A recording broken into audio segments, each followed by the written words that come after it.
Dieter and Hutch, alive and grieving. Wow, what a start, Dieter. We're 14 hours late and can't even nail that one. Jake, where the hell do we go from here? Yeah, I think it's setting up for the legendary 2026 Revenge Tour, where it's Fools! setting up. Yeah, it's the thing of the Niners at the end of the season are going to be like, listen, we thought it was going to be a rebuilding year all year long. Whatever we got was a bonus. Yeah. Even though, if Fred Warner had stayed healthy, I think they probably trade for an edge rusher and try and convince themselves the season's a little bit more than it is. Honestly, I think as far as that edge rusher goes, like I think if it's a Charles Omenihu type deal, you could probably Right. still convince yourself it's worth doing. But I mean, what they could make the playoffs, they could make a run, they could win a playoff game, but the idea this team can't win a Super Bowl without Fred Warner and Nick Bosa. They just can't. It Full was stop. it was highly unlikely that they were going to be able to win a Super Bowl without Nick Bosa straight up, right? It's a stars and scrubs roster. And some of the scrubs have played well, but the entire foundation was built upon having your star players. And you were down 5 Pro Bowls with Bosa. You were down 1 Pro Bowl with Brock. Brandon Ayuk's never made a Pro Bowl. Found that out yesterday. No, but you don't have team All-Pro. Never made a Pro Bowl, which is even easier. McCorkle's made a Pro Bowl, but not Brandon Ayuk. Yeah, and then, George Kittle has 6. Pro Bowls are weird. Listen, Snoop Hundley, the third-string quarterback who couldn't get in until he's made a Pro Bowl. Brandon Ayuk can't. Just noting this, you're down 16 Pro Bowls now from your roster.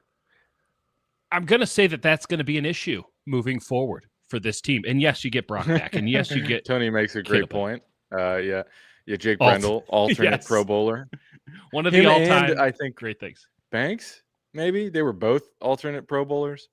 Of course, Kyle Juszczyk has 16 Pro Bowls all by himself because he plays a position that 4 other dudes in the league play. So maybe Pro Bowls isn't the thing to go off of. How about this? They're spending about $200 million against the cap this year, right, with active players. $50 million of that is on the shelf. You can't lose a quarter of your overall spending, particularly with the level of play that these guys provided, and expect to win a lot of games. Yeah. You can't lose like the best middle linebacker in the league and like a top 5 defensive end and be like, yeah, it's just we're gonna be fine. It's fine, right? Just next man up. We'll replace him.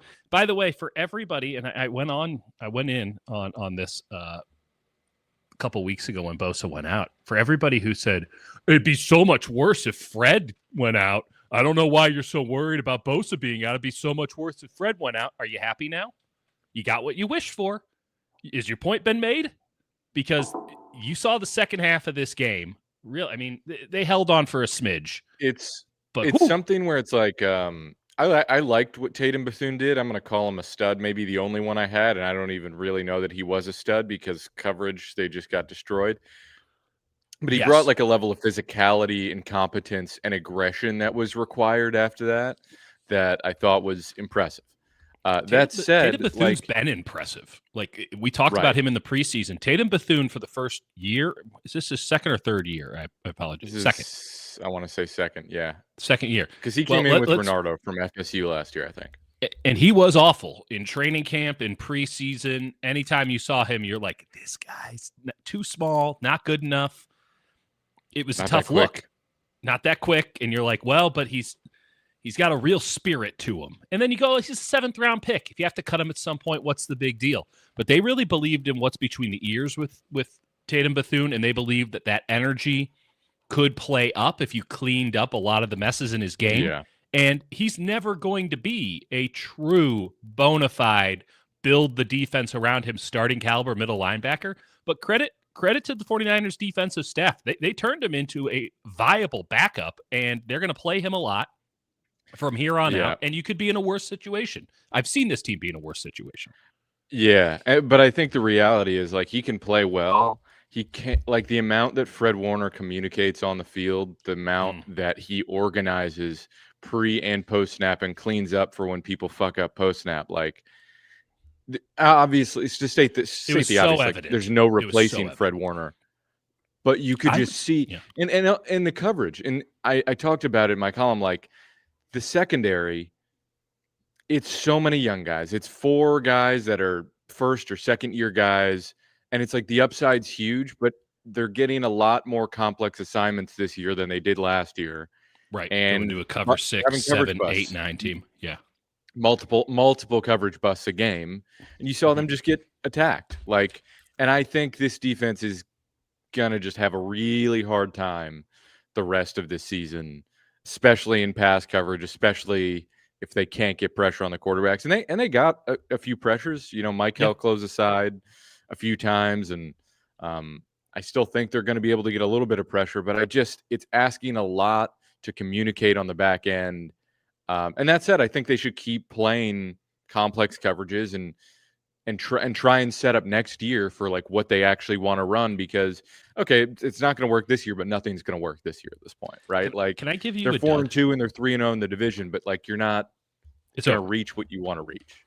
It's over if you had any high expectations, and even I, big pessimist Dieter, was like, hey, maybe I underrated the possibilities for this team after that Thursday night game where they gutted out a win against the Rams, and you're like, you know what? Does it make any sense? No, but sometimes the NFL doesn't make sense. The Chiefs went 17 straight games winning one-score games. Like sometimes it doesn't make sense. Maybe this is a team that's been blessed by the football gods despite all the injuries. Clearly that is not the case. They have in fact been smoten. I want to give you a dud here, Jake. Diamador Lenore. You're the star now, buddy.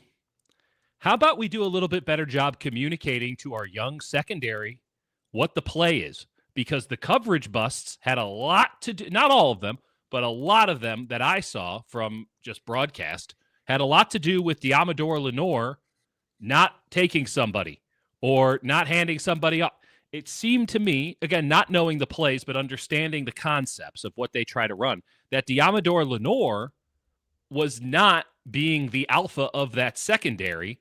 And perhaps they want Renardo Green to be that guy. Perhaps they want Siegel to be that guy, though it's very difficult to determine if Siegel's going to be that guy because he's in, he's out, he's in, he's out, and the coverage stuff is still questionable, and we'll get to him in a little bit.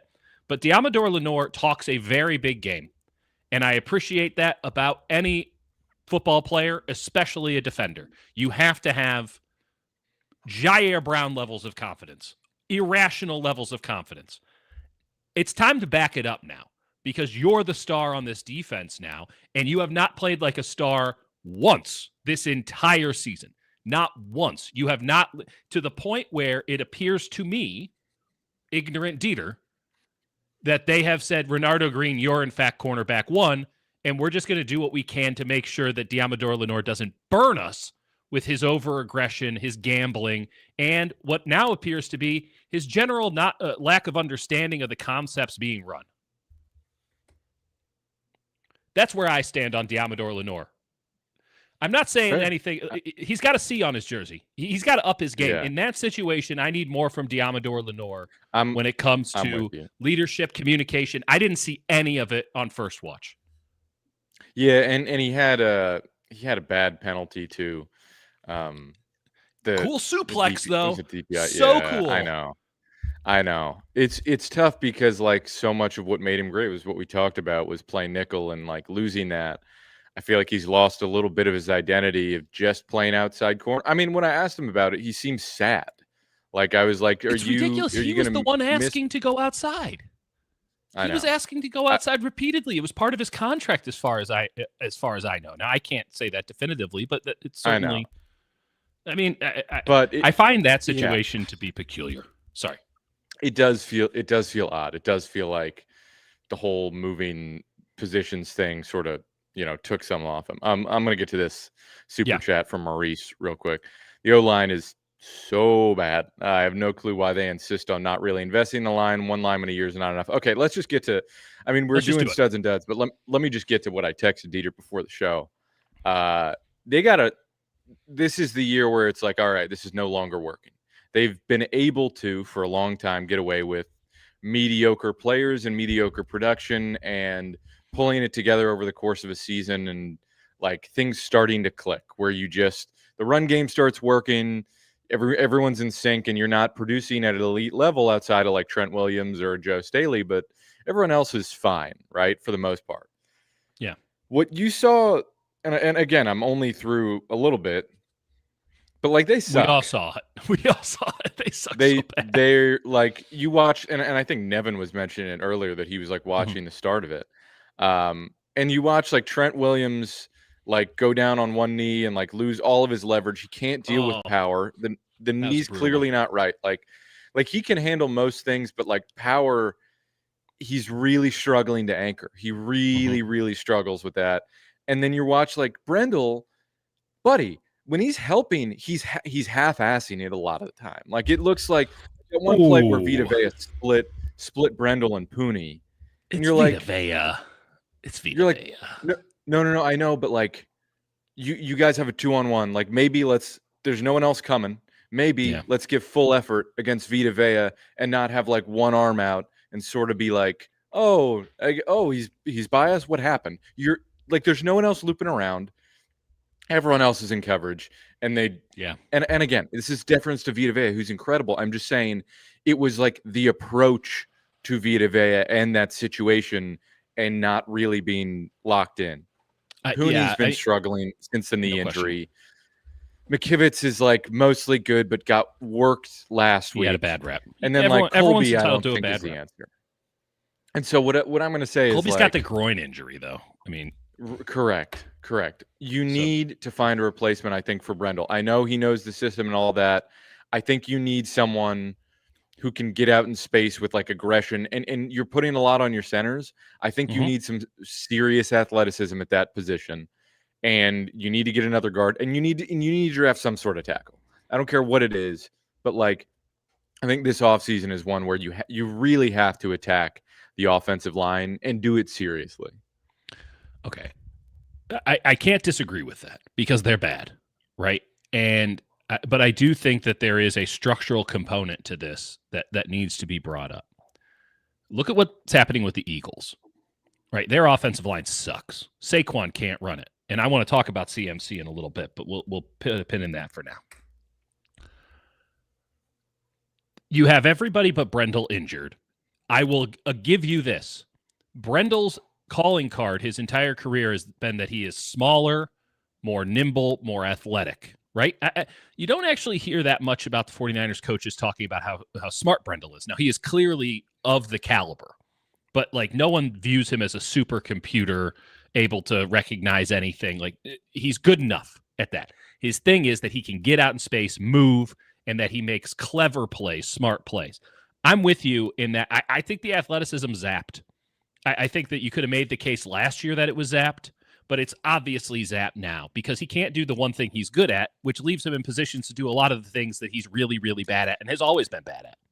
It feels like a catcher at the end of their career. Like center is like a lot of that, where it's like a lot on your knees in that role, and just if you lose it, you lose it. I mean, Jason Kelsey's the rare one where you don't, but he's built different than anyone else.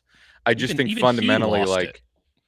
Right. I just think you need some fundamental athleticism where you're paying Brock however much you're paying. If it's about the protections, maybe you spend an offseason and say, all right, we're going to try and bring in a rookie center or a young center, and we're going to say they might not get it right away, but maybe Brock can take some off of their hands. And I know he has a million things to do in getting people aligned pre-snap and identifying stuff, but like I just think it's worth the risk of like adding somebody that can elevate the line, because they just don't have, and again, a lot of it's injuries, but I don't think Colby's the answer. They just don't have the dudes. But let me throw this your way. And I was talking to Ethan Strauss last night on text, and his take right now off of that game, and Ethan has really sharp takes, is that Mac's lack of mobility, which was inherent and now exponentially worse because he's a dead man walking out there, right, really highlights the deficiencies of an offensive line, as it would with any offensive line that has deficiencies. Having a statue back there who can't run, and all you have to do is think about the play that I think Mac got a lot of love for in the moment where they're down in the red zone, deep red zone, going left to right on your radio dial. Right. And he scrambles. He's almost sacked. He spins out of it. He almost scrambles around, and he throws it to, I think it was DeMarcus Robinson for like a little 3-yard gain. And they're like, wow, What moxie, what toughness from Mac Jones. Meanwhile, Brock Purdy would have ran that sumbitch in right there because it was wide open. This line looks like it was built for a mobile quarterback. And the sacrifices that you make might not just be on personnel. It might be for theology almost of offensive line play, which is you can have big maulers, big dudes who are going to control the pocket, but are going to kind of suck if you want to do some of that outside run game, which Kyle has been open to in the past of let's not do the outside zone stuff. Let's be a gap team. Let's counter them. This is what Green Bay is doing. Banks was not like an outside zone guard. Like that was so strange when they drafted him. But Green Bay is the perfect example. Now, Jordan Love is a mobile enough quarterback, but they don't like him running because they barely trust him throwing. So they really don't like his decision-making running. So they've created an offensive line of maulers. And this is what a lot of college offensive lines look like these days, which is these big fat boys can't move, but you're not getting past them. Right. And it's like the every Alabama guard is like yes, that. Exactly. Yes. A Tyler Booker is a great example. And Aaron Banks is a great example. A lot of the good college offensive linemen we typically don't like because we understand that, for a 49ers team, you need a more mobile skill set, which made Colby a weird, fascinating, what is he not? But that's neither here nor there. They don't have ballers. They don't have Laken Tomlinson in his prime. They don't have Aaron Banks for the 5 minutes he was good. What they have is a bunch of guys who, when you put them out in space, you're like, ooh, this is fun. This is good. They have a bunch of guys who are competent and can give Brock 2.5, 3 seconds, and then Brock can go and make a new pocket. But with Mac Jones, it's not viable, this offensive line. So it's a fundamental error of construction, which I don't know if we can entirely place on the offensive line because of backup quarterbacks in there. Right. I mean, that's fair. I mean, I will say, like, there was a play on, was it the second drive where Pooney and Brendel, like, allowed a pressure, and then Mac had to get rid of it. And it's like Demarcus Robinson was wide open for a touchdown if they gave him a quarter of a second. And it's not, it's maybe not to Brock say that they're not sucking. Like, they are sucking. Right. It's the problem is, like, you're set up for, like, an outside zone, like, let's create some big run plays offense. And the pieces aren't quick enough getting to their spots. Defenses are accounting for that and saying, beat us any other way. They're shooting their gaps aggressively. And you're getting a lot of like, all right, McCaffrey, you have to beat this guy one-on-one in like a quarter inch of space. And McCaffrey's like, I'm tired. I don't have it anymore. I don't. It doesn't have no. it. And the offense looks slow. The offense looks slow against defenses that are increasingly fast, is how it feels. I mean, Tony, isn't this why they pay Forrester? Like, yes, they pay Forrester to take guys who don't make a lot of money and turn them into competent to above average NFL players. A lot of this is also predicated on the fact that you can put Trent Williams on an island and you can play 4 versus 3 on one side because you have the 1v1. It's a lot like a Luka Doncic offense. It doesn't matter if the guys around Luka Doncic or James Harden are any good at a lot of parts of basketball. Can they stand in the corner and knock down a 3 when James Harden passes them the ball after he dribbles for 14 straight seconds? If so, you can play for the Houston Rockets or you could play for the Dallas Mavericks with Luka Doncic. When you have Trent Williams who can just handle that guy every time, you had a market advantage. But here's 2 things. CMC does not have the burst that he used to. I said I needed another game. This game, there were a couple of plays that I actually thought were well run blocked. And I would say the first one was tough. The first one was tougher on second watch. But it was big like left sweep almost, right? Yeah, but it was tighter space. I mean, again, it's one of those things where it's like it looks not as bad, but you sort of expect McCaffrey to break those things, and he's not breaking them the way he used to. It's noticeable. I think. Yeah, I want to take this question from Jake. Is it time to consider trading CMC? Let me sit on that. Sit on that for a second. The other aspect of this is something that you and I have talked about a lot, and I want your take on this. So Todd Bowles is a famous blitzer, right? When you think of hyper-aggressive defensive coordinators, you obviously go Brian Flores one. Todd Bowles is in that conversation, and he's been doing this a lot longer than really anybody else. I think Todd Bowles is an architect of sort of modern NFL defenses. He doesn't get enough respect for it because it's not as crazy looking. But that dude knows when to blitz. He's also just like sort of silent on the sidelines. Like his general vibe and demeanor doesn't lend itself to like, oh, Todd's sending the house. Right. But Todd Bowles is over there just sitting in the chair, just kind of like, ha, ha, ha, here it comes. and then it's like, oh, wow, that was a really cool stunt. That was good a really impression. Good blitz. Thank you. You guys don't know what's coming now. And it's a little eerie. Like he's a very, very good defensive coordinator. And they didn't blitz to start this game because they're like, let's make sure that we don't absolutely get burned in our horrible secondary right now where we're playing Jacob Parrish on the outside. Let's maybe play it up. And then that game was tight. And they're like, guess what? Let's do what we do, baby. Let's go. And Hassan Reddick, you don't do anything, but you can blitz the hell out of the quarterback, as Brock Purdy knows as well as anybody. Like that aspect of it then adds to the question, okay, so is the fundamental building of this offensive line flawed? Because every defense that is worth its weight, including the 49ers with Robert Saleh as their defensive coordinator back when they had players, is now cover zero every now and again, a lot of cover one on blitzes, dynamic, double rotations, all this stuff. We're playing positionless defense in the modern NFL. Todd Bowles' defense has proliferated out beyond Florida. Everybody's doing this now. Right. In the same way everyone does outside zone stuff, the Shanahan system.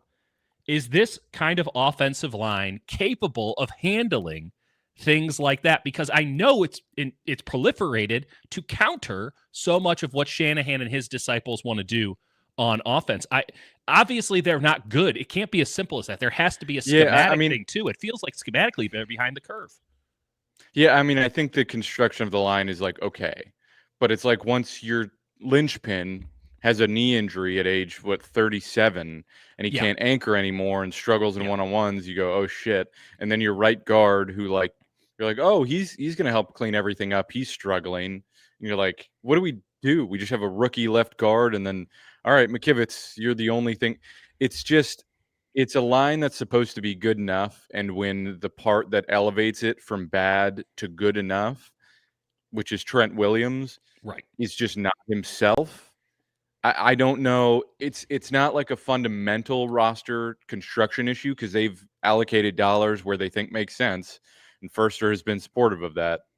But I think over the years they've been really poor at adding enough depth pieces that can step up into the offensive line and say, all right, this is a guy we feel confident about that has some athletic ability. And they've just been bad at, I feel like, evaluating offensive line or mediocre. It's a great point, but yes, but again, they don't view it as a position of deep need. What was your CMC take though? We were talking about McCaffrey. Yeah, I'm beating around the bush on it.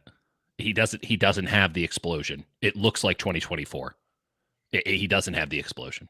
It's not to say that he's still not a very good running back, but he's not dynamic anymore. The best play that he made was that late, what was it, 2nd and 25 or 3rd and 25, where like underneath play where he spun. Yeah. But what made Christian McCaffrey great was all the receiving stuff, which is still there and doesn't require that kind of explosion. I'm very lucky that on a weekly basis, including this past week, I'm still sad about it, but like I get to watch Ahmad Hardy, who's the best running back in college football. And Ahmad Hardy, when I watch him, he is so reminiscent. Now he's not the receiver, but so reminiscent of a great zone running back in that, okay, gone. And Todd Gurley was incredible at that. Christian McCaffrey was incredible at that. When you think about Raheem Mostert was incredible at that. I don't see that pop when he puts his foot into the ground, right? One cut and go. Yeah, the cut's there, but it's not go like it used to. I mean, I will say he's never been like an elite long speed guy, but like I do feel like getting to the edge, speed. There's that lack of like the extra gear. Now that said, like he's fighting for his life every play, and I'm sure the attrition of taking 100 shots a game over like 5 games into a season is not helping. And he's no question. There's just so much on his shoulders. At any point? Have you seen it at any point this year? I haven't seen him look like, I mean, the first few games he looked incredible. He I did. mean, I mean, I you're didn't see the rewriting it. burst. You agreed that he looked outstanding. I mean, maybe the burst, but I'm not I saying don't know that, like, I'm not saying he's not a winning player. I'm just saying that he's not the old Christian McCaffrey. And that is sure, another limitation in this run game. It's not entirely his fault. It's probably the least his fault. But he's part of agreed. the problem that him and Brian Robinson have less Well, that's the problem, is less of a like there's no delta. other, yeah, there's no other running back that they can go to feed him. Like Jordan Mason could at least bounce stuff and be productive with not that much block for him, and Robinson just can't do that at all. Yeah, it's just I don't see a way for this running game to get out of its own way. Like, defenses are going to keep throwing a ton at it, and the 49ers don't have the personnel. They're not going to get healthy enough to, like, get their legs back. Yeah, it's Jake, he's averaging 3.1 yards per carry. Okay, we all agree the offensive line's not good. I thought yesterday yeah. But like, I'm Jake, not disagreeing with you that he hasn't looked like himself. I'm saying, like, he's never been a guy that has had, like, this elite tier of, like, long speed. But he's had the burst. He's had know. the short speed. Yeah. The issue is he always gets caught because he gets 20 yards down the field. Like, Right. that's his issue. But and this is a great comment from Benali. Like, it is very reminiscent of Debo in that, okay, it's the car can't get to that gear anymore because it's 10 years old. Like, it's not to say that this is – he had the year off in effect last year, but he's not back to where he was in 23, even though he is getting the ball as much as he's ever gotten it. He has 108 rushing attempts so far this season. He has 105 yards under expectation. And I believe in the rushing yards expectation number. I think that it's a good number because it really does bear out when you watch stuff. He's way under. He's way under. So even when they do block something well, which is rare, but happens, he's not getting what he could be getting. And I think that all of this sort of, oh, well, you know, they're playing a lot of too high. He is asking out of plays, I feel like, more than he used to. I mean, granted, he's getting, they're like, just stay in every play. But yeah, no, I'm with you. I think he has lost a step. But again, it's the blocking is so poor. It's tough for me to gauge. That's what I'm saying. I don't think that there's a mutual exclusivity thing. I think that we can agree that the blocking is poor. It's part of the problem. But we can also say that Christian McCaffrey isn't doing anything to counter it, which is, again, part of the construction of this offensive line is that we don't have to have a great offensive line because we have a great running back and a quarterback who can make stuff out of nothing, Russ Wilson style. This is the way that the Seattle Seahawks both rose and fell in the Russ Wilson era. Is that, okay, well, there is a certain allocation of money. I know that the money is funny, but there is a certain allocation of money, or even just, let's just use it as a certain allocation of intent on how you want to build your team. And I do think that they have to fundamentally change how the offensive line is going. But I think it might have to be more to the effect of we need to be in a better position to handle a quarterback who isn't going to scramble as much, because Brock, in theory, will degrade in that regard. I mean, it's small. tough to, like, set up an offensive line to be able to handle, like, two different styles of quarterbacks in that way. Like, one guy who can scramble, one guy can't. I don't know. You have to set up an ideal version of what you want your offense to look like. One running back that's a superhuman, and then one running back that's just a jag. Right? There have been a lot of running backs who have gotten 1,000 yards, 1,500 yards, 2,000, you can argue. I mean, there are Hall of Fame running backs who just had brilliant offensive lines in front of them, and you can throw in an Olandis Gary after a Terrell Davis, and it's like, is Terrell Davis that good? I mean, yes, but no. When you have a Christian McCaffrey, you fall back a little bit on trying that hard, and I think the chickens are come home to roost here. Yeah.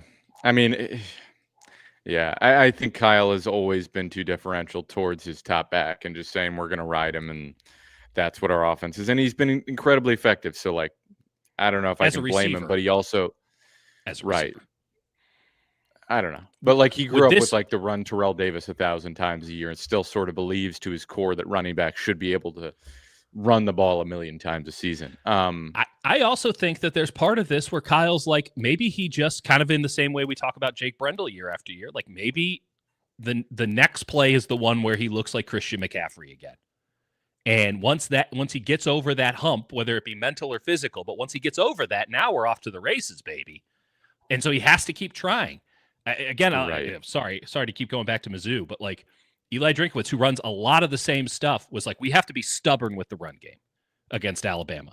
And by the way, they were pretty stubborn with the run game against Alabama. It didn't work out all that well. But ultimately, that game real was deal. Yeah, that was. Okay, I'm just saying he's going to be stubborn with the run game. They keep talking after the Rams game. It's incredible. We got to 30 rushes. And it's like, well, you called the plays. Right. But it's incredible because you guys suck at running it. And when they finally lined some stuff up in this game, I saw that Christian McCaffrey wasn't able to take advantage. That's a red flag for me, amongst so many others. So he's a dud. Okay. Fair. All right. Let me get back to the question Jake asked. Is it time to consider trading CMC and Jennings? Jennings has 5 broken ribs, a high and low ankle sprain, so I don't know who's trading anything for him. Broken might be fun to fix. That said, sure. I think if you can swap Jennings for like a defensive end with 2 years left on his contract, I would do it. But outside of that, like, I don't know who's trading anything for him. I just, it's his body's too broken. No one's trading. No one's trading for Juwan Jennings, and no one's trading for Christian McCaffrey. Well, I mean, I think someone still would trade for McCaffrey. Well, it'd be very cheap, and that's not where they're not going to do that. I think someone would give you at least a 4th for him. 3rd.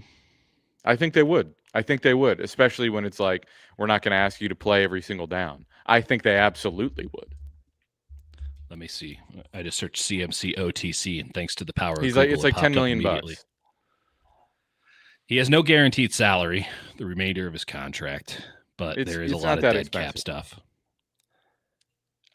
But the question is whether the Niners should actually consider trading him, and I don't think they would, because they're already sort of stuck with the contract, and they don't have an offense without him, and they're still 4-2 and 3-0 in the division, and trading away McCaffrey would send an insane message that they're packing it in.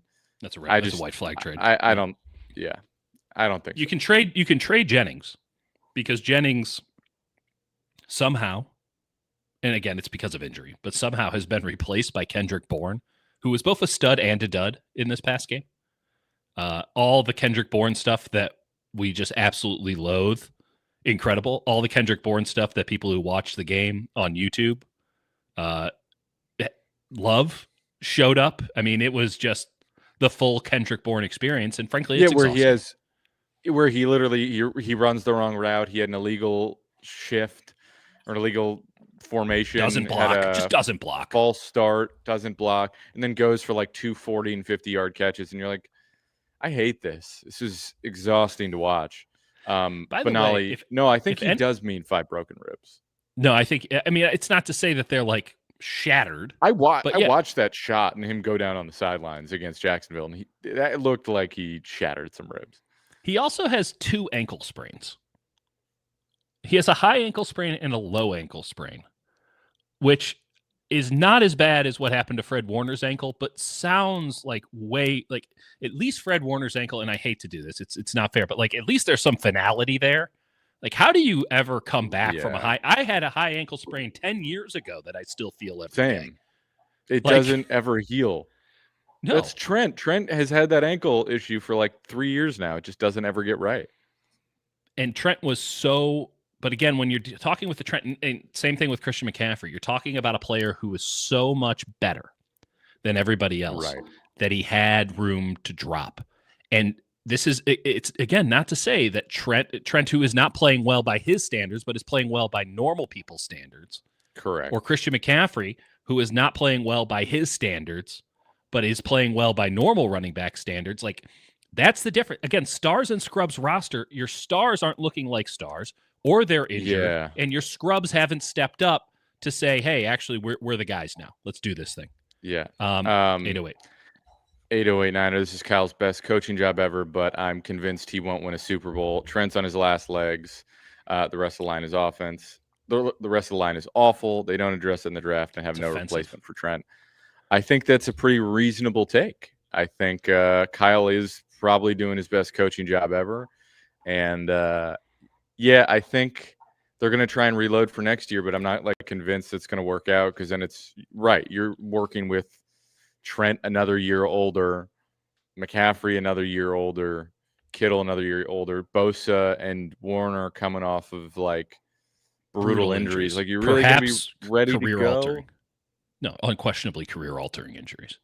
Like I do think we need to bring this up, and I feel bad because Fred is about as classy a guy as he is a football player, and he's one of the greatest football players I've ever seen. Full stop. Not Niners, anybody. We all know that. Right. I have a hard time believing he's ever going to look like Fred Warner again, just coming off of that injury. Now, that's not to say that he cannot have a very long career from this point on. In fact, I would expect it because he is such a student of the game and understand. Like Levante David's still out there doing stuff. Bobby Wagner is still out there doing stuff, but those guys aren't.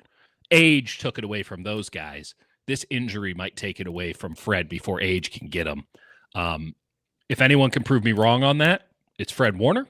But man, it's dislocation so and a fracture. At the peak of his career, in some ways that can be better than it's not, but it's I don't know. We shouldn't talk about what we don't know medically. No, but dislocated ankle is a broken ankle is one thing. Like Fred played on a broken ankle last year. Now, not to the same degree, in the same way that it was like a hairline fracture or something. Yeah, right. But I'm sure it hurt like hell. And he still was a first-team All-Pro on a shitty defense, and had to be the defensive coordinator the entire time, which y'all don't even know the half of. We cannot just go into next season if Fred is available for next season, at the start of next season, and be like, oh, well, Fred Warner's back, so everything's going to be hunky-dory. I think that's going to have to be something that needs to be proved on the field before we can do it, in the same way that with Christian McCaffrey. He's still in a prove-it mode, coming off a bilateral Achilles tendonitis. And Trent is in a prove-it mode, coming off of these Debo is in a prove-it mode. This is how football works. It sucks in that regard. Here for a good time, not for a long time. But, man, absolutely brutal injury. Brutal. Yeah, it's just awful. It's tough to, at the peak of his powers, he's right. Playing hobbled last year, and then it just fucking sucks. He's one of the best players in the world. That play he blew up on that screen was outrageous. He just ran through the guy, and Rachaad White was like, what's happening right now? Another interesting sort of, I guess, a trade question. Woodgravy, correct.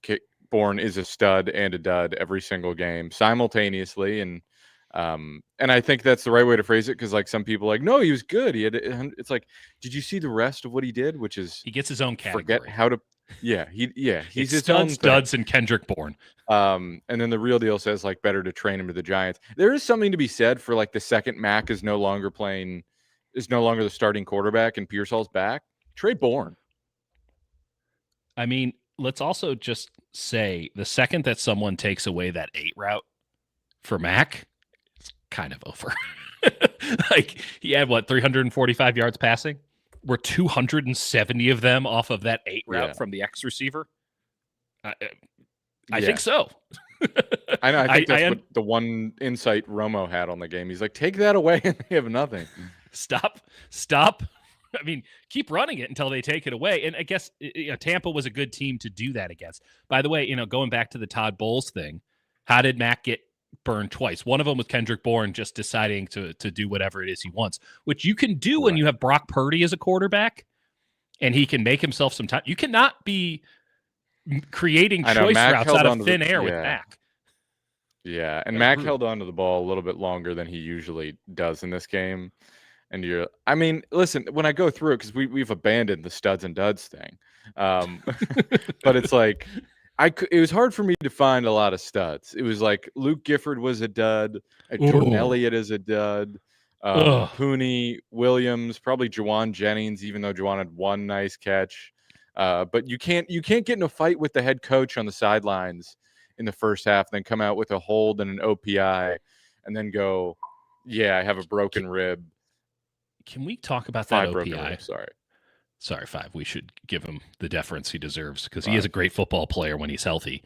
That Yeah. OPI is one of the dumbest things I've seen a Niner do this year, and that is a funny. long list. I mean, it looks cool. It looks cool. It's so fucking stupid. There's never been a world in which you're not getting flagged for that. The ref is just going to throw the flag and figure out what the penalty is later on that play. The ball wasn't out. He's like 3 yards down the field. And it's not an RPO because it's Mac Jones. Like you can sometimes when you have an illegal man downfield or like a pick play that's like an OPI, you can be like, well, the quarterback kind of fucked him there. Yeah. Right. And instead, it's just like, no, he decided that he wanted to kill Jacob Parrish. I respect that. I think he's like, listen, I'm exhausted. My life hurts. My body hurts. My soul hurts. I'm going to hit somebody as hard as I can because I need that for me. Benali's right. Jake Tondres was a stud. But then on that screen where he should have easily taken it 10 yards or more and then like ran it the wrong way. And then, of course, they get stopped. What? Pooney has a false start. Pooney hitting that ground was like a primal. I get it. So upset with myself. Good dude. I feel bad for Pooney. His leg.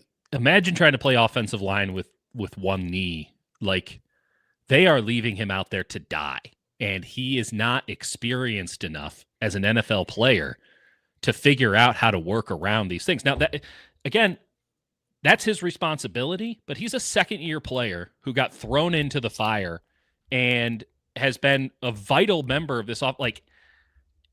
When you're a veteran who has a lot of pelts on the wall, you know how to handle covering up your deficiencies. He doesn't know that yet. He's playing a new position, like at the NFL level. He doesn't know any of that stuff yet, and it's not to exonerate him from his failures.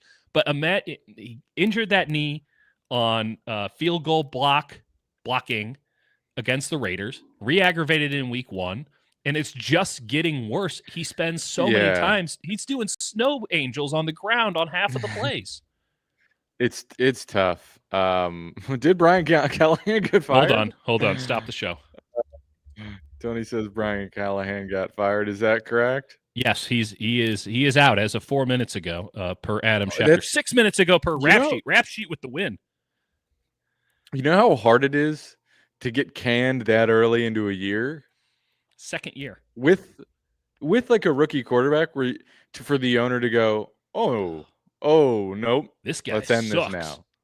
Because then it gives you the chance to just be a purely vibes-based organization for the rest of the year and say, Cam Ward, do whatever it is you want to do. It might not be good. It probably actually will be a mess, but. Well, I'll say this about Cam Ward. He's a true alpha. I heard a great story from Mario Cristobal about how when Cam Ward transferred in, and I remember watching Cam. I saw that. I remember watching Cam Ward at Washington State because my brother-in-law is a Husky. No, they're not Husky. They're what are they? What's Washington State? Jesus Christ! Oh, the Cougars. They're the Cougars. I'm thinking of Eastern Washington. They're Washington the State. No, Huskies are no, Washington. yeah. The Cougars is Washington State. Yeah.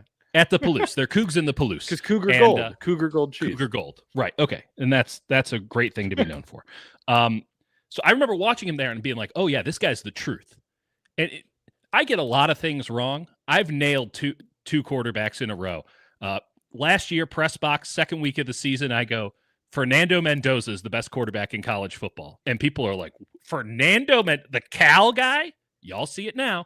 And then JKS, by the way, down the line, he's the dude. But Cam Ward, I'm like, oh, man, when he goes to Miami, that's going to be a real problem because he's an outstanding – he was just making stuff out of nothing on Pac-12 After Dark. But the story that Mario Cristobal, who I love Mario from way back in the day in South Florida, one of my favorite guys in the world, Mario's like, yeah, well, he was getting all of his receivers together in the summer to throw, and one of his receivers is up in Lauderdale, which is about 40 minutes north of University of Miami's campus, and most of the players are from Broward County. And he's throwing with Lamar, who's from Deerfield Beach. I covered Lamar when he played for Pompano Beach High School. Lamar went to like 5 different high schools. And he's throwing with Lamar over the summer.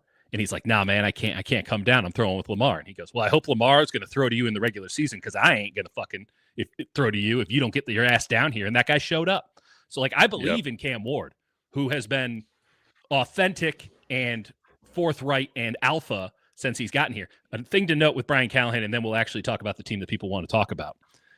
Callahan gave up play calling going into this year. So, like, he's a terrible game manager and arguably the worst in the NFL.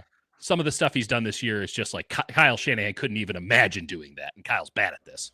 And so he's not calling plays. He's not coordinating the offense, and he can't manage a game. It's a meeting with the Bobs. What is it you say you do here? And the answer is he's going to be making a jump to conclusions, Matt, here. Not much. It's awesome to be went that post-game press conference after I think they scored 0 points. They're like, what's going on? He's like, I'm going to get mad, but I'm going to restrain myself. It's like, well, you're going to get fired, so at least let it out. Get mad. You know? Get mad. Tony keeps saying, go get Simmons. Simmons is going to cost a first and more. That said, sure. They won't trade him, but I would. I would. I think if it's a first and a third, do it. Do it. Because he's locked up for a couple more years. Jake, we get to start doing this now a little bit. I know this team is 4-2, but knowing that the ceiling has dropped precipitously, like it is low. We are in a room that Dieter cannot live in anymore. Just because you got a high floor doesn't mean you also have high ceilings. You want both. This is what I think is gearing up to be a great offensive tackle draft early. Yeah. I think there's like 6 or 7 guys who could go first round. And that's like authentic first round, not, oh, well, we ran out of guys and we need a tackle and you take tackles in the first round, so let's take one. Right. Not a Kenny Pickett quarterback class. Let's leave it at that. So do you want to trade? I don't think the Niners are making any trades. I think that guys are going to go out as opposed to come in. I do think they might make like a late round swap for like a defensive end just because they truly like run out of pieces and there's like not enough viable options on the waiver wire. And if there is like an Amenahu type, just a guy who is a couple years left on the deal, rookie contract, and can be gotten, I think that's a deal they would make. But I'm with you. I think it doesn't make sense. And again, Simmons, I don't think the Titans are going to deal him. And I also think somebody might outbid them. And it's also like, I don't know. They need to get younger. And as much as Simmons is incredible, and I think timeless, I don't know that behooves you. Yeah, I am. This was sorry. I think I missed it in here. Where was it? Did we not immediately star this? I apologize. Here we go. Alberto, great commenter, Alberto. Saleh will be on the Titans' radar. Yes, he will. Robert Saleh. If you think that NFL head coaching searches are a little bit better, in fact, they're a lot better than college head coaching searches, because like athletic directors at the college level like have no idea, and at least like there's a GM and people in a building. So long as your owner isn't doing it like unilaterally, like you're in a pretty good position to hire somebody competent. But Saleh is getting so much buzz on national media. Like Tony Romo and Jim Nantz wouldn't shut the hell up about it. Everyone was watching that game yesterday, by the way, because there was like 2 other games happening at the time. So when Tony Romo's out here just being like, Robert Saleh this, Robert Saleh that, even as the Niners defense is getting carved up, that means something. Might not turn into anything, but it means something. Yeah. He'll get interviews. He'll get interviews, and he might end up getting a job if it's a bloodbath cycle. And a lot of places that need culture. So like Miami is going to need a new head coach here soon. And they're clearly going to be looking for a culture setter. Tennessee might need to reestablish themselves in that culture because now Vrabel's gone. Apparently he was holding up the culture single-handedly for that long. I don't think Bob is that interested in being a head coach again, unless the right opportunity. Like I thought he would do it back-to-back, but now that he's back in it, I think he's in it. Also, I think there's something to be said for doing the Ben Johnson of turning it down a year and then saying play hard to get. No, it's because you go, it's not the right setting, and that's probably being too picky, but at the same time, like better at this point in your career. This is if you're Bob Saleh, I'm not getting another chance. I get one more shot at being a head coach. So if I do get that chance, it better be the right spot. And is Tennessee the right spot for that? I do. I think they got the quarterback. This is why we talk about the Titans. I think that there's so much talent on that team, and that a halfway competent. Carthon is still their GM. Is he? No, they fired him. Maybe they fired him. Yeah. He's with Washington now, to my understanding, because again, Adam Peters sorts by did work for 49ers. Correct. Yes or no? Yeah. Okay, that's something to worry about down the line. Draft is something to worry about down the line, even though it feels very acutely necessary right now. We all look like fools for thinking that 25 was going to turn into anything. It sucks that Fred Warner's injury sort of put us on that path. Who else do we need to lambast here before we go into more comments? I don't know if we need to lambast anybody, but like Benali asked sort of a question of like, would you just put the season on ice? Bringing Kittle, that was disgusting. I don't know what that was. Bringing Kittle and Purdy and Pearsall and Ayuk back, or just keep them on ice and just tank the season. That's a great Madden move, but I think the practicality of the NFL and the reality of like you're still 4-2 and 3-0, like any slight chance you have to be competitive in the NFL, you have to take it, even if in reality, it's ridiculous because you might get a lucky opportunity where you win your division and you somehow get a bye, or you just get the right sort of window and you can like win a game that gets squirrely and all of a sudden you're in the NFC Championship game and you're like, well, yeah, all right, we're cooked, but we might win a Super Bowl somehow if our offense is good enough. Well, I mean, even so, let's just do the double turn of this team should still expect to make the playoffs. They have 4 wins in the can after 6 weeks. Like, you can't just say, oh, we're not making the playoffs, especially with all those guys theoretically coming back. Like, that's why they come back, because the playoffs are still in there. And Washington was 1 game away from making the Super Bowl last year. Like, that, it matters. It matters, especially when, as you noted earlier, like, you have a bunch of stars that how many more times do they get a shot at this thing? Even if this wasn't supposed to be their shot. And it's probably not going to turn into anything that matters in San Francisco, but it would matter in Tennessee. It would matter in a lot of other markets. But when it's Super Bowl or bust, why bother? Sim to the end. Here's the reason why you also bother if you just think it's all gone to hell in a handbasket. Kyle Shanahan and John Lynch are coming off of a 6-win season. Okay? Yep. And we are all prisoners of the moment. This show has been in no way better than that. Like, last Thursday, we're like, I don't know, maybe the Super Bowl. And this week, we're like, I don't know, can't touch it. I think guys are going to get traded out as opposed to bringing guys in. Every week in the NFL is its own life. If this team were to completely spiral out and just give up at 4-2, doesn't that speak to this culture that we've been talking up so much? Doesn't that show that it's fraudulent? James Franklin went from the top 5 in the rankings in college football to fired 3 weeks later. This is what have you done for me lately league. Yeah. It's a really precarious thing. Like, culture is this very intangible coach speaky thing, but it is very real of like the Niners spent 3 years building up, like, here's what we want to be. And you have to buy into this thing. And they jettisoned a lot of guys and whiffed on a lot of guys and found a lot that weren't quite the right fit because it was an intangible thing yet. You hadn't proved what the culture was. And then they, starting with 2019, went on that run until 2023, where it's like, this is what we are. We have an identity as an organization from top to bottom, all that stuff. And now they're in this like in between phase where like the veterans are hurt and aging. And so the second you start going, whatever happens, and the rookies go, what do you mean? All right, well, I don't know what this is. I wasn't around for the glory days of this. It's very precarious, and you can like lose a lot of goodwill and a lot of belief in what you've built very quickly. It's you have to maintain a standard of winning even if you don't have it. And I think Nevin's right here. The kids have got to learn. You might be tanking without the intent of tanking because you have so many kids everywhere. But we're going to find out. This is ironically, they started the season so well, and now they are in the situation that they expected to be in at the beginning of the year, which is roller coaster ride. Some weeks it's going to look great because the kids play well. Some weeks it's going to look like absolute shit, and you're wondering what the hell we're doing here. And that's how it's going to be for the next 3 months. Buckle the fuck up. That's what Robert Saleh told us all to do. He was right. He was just a little, never wrong, just early. Buckle the fuck up, because this is going to be I'm with you. Both exhilarating and painful at the same time.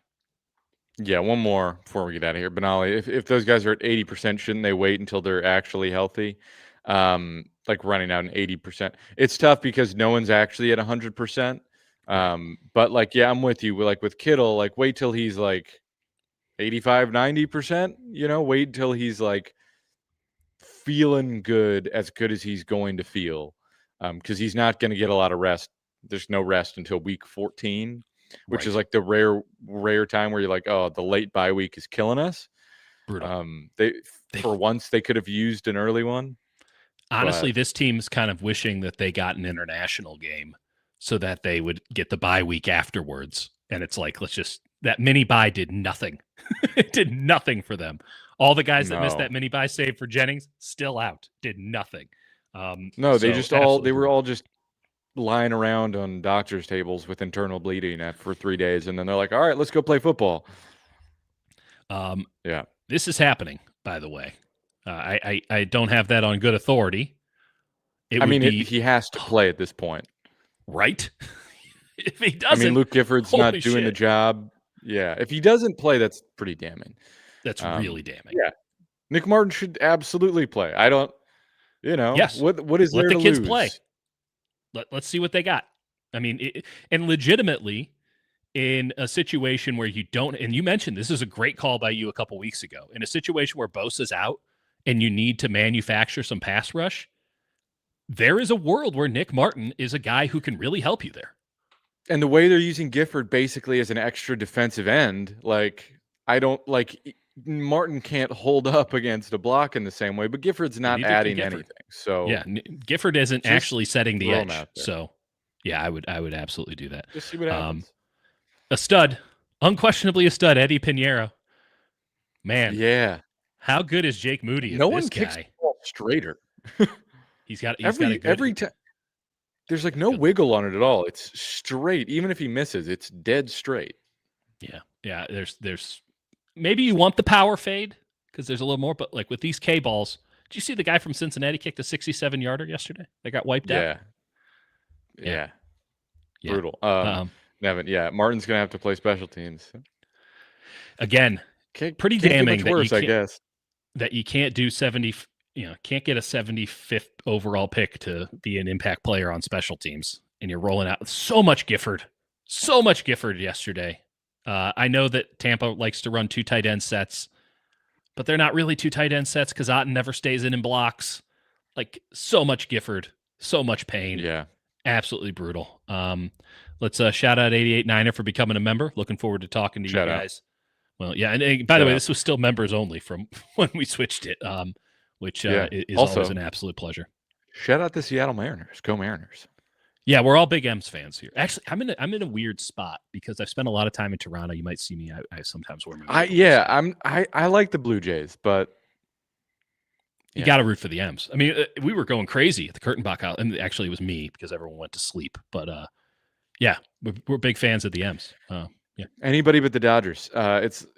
Listen, I've got a lot of family in LA. They love the Dodgers. Not my favorite fan base in the world. No, you don't like getting beat up in the parking lot. And that has actually nothing to do with like even covering them and people liking the Giants. It's just no. Ugh. No, they're not a good time going to Dodgers games. It's a legitimately like wow. It's a little bit like an NFL actually game. Dangerous as hell. Yeah, it's dangerous. It's like, hey, how about we get 45,000 drunk drivers? Remember that? Anyway, I don't. It happened a long time ago. Look that up. Look at the history of Chavez Ravine when you get a chance. Not ideal. By the way, can I just say, Jed, you need to sell the AY. You need to let the AYSO field win. Like, whatever that battle is that you've been in for like 20 years now over the AYSO field next to Levi's Stadium, just let it go because clearly that karma's coming back. You need to everyone needs to evaluate from the top to bottom down what it is they've done in their life to bring on this sort of pain to your football team, because real people's livelihoods are like Fred Warner didn't deserve that. Fred Warner's as good as it gets. That injury is brutal, and yes, it's football, but there is some karmic element happening here that I can't push away anymore as a secular person. Like, there's something bigger happening here, and we need to start at the top, and we need to just drop the lawsuits, drop the political games, and see if that karma swings back in any positive way. Just take the L, and let's move on, and maybe your team will be healthier. Because honestly, that's the only explanation I have. Maybe. We'll see. We'll be back. Are we back tomorrow? Do we want to watch the tape on this? I don't want to watch it, but I will grade it out. If you want, might be back tomorrow afternoon. Might be back tomorrow afternoon. I'm going to go to Cal tomorrow morning and touch base with the Bears, because they have a chance to kill Bill Belichick on Friday, which I look forward to immensely. That'll be fun. I can't go to the game. Go talk to Ron Rivera. I think Ron will be there. I have a larger take on that we'll get to some other time because we're already at an hour. But yeah, I'm excited to dive into the Bears. Yeah, last thing. The 10 men on the field play, I'm not going to get into that. That there were 10 men on when Fred broke his ankle. Let's not do who knows? It's legitimate. Like, people are like, could it have changed something? It's like, he was going to be in the same gap. Like, right. Like, he was going to go to the same spot. The way that I saw that play is that Jair Brown made a bad read, tried to recover, didn't make the tackle immediately because he was too far away from the play, and a bad thing happened. I don't think it's anyone's fault. I really don't. I mean, stuff like that happens. I don't think not having another safety out there changed anything. Right. I agree. So, yeah. It was. Anyway, we're having fun. You guys are all studs. We'll talk to you soon. Bye.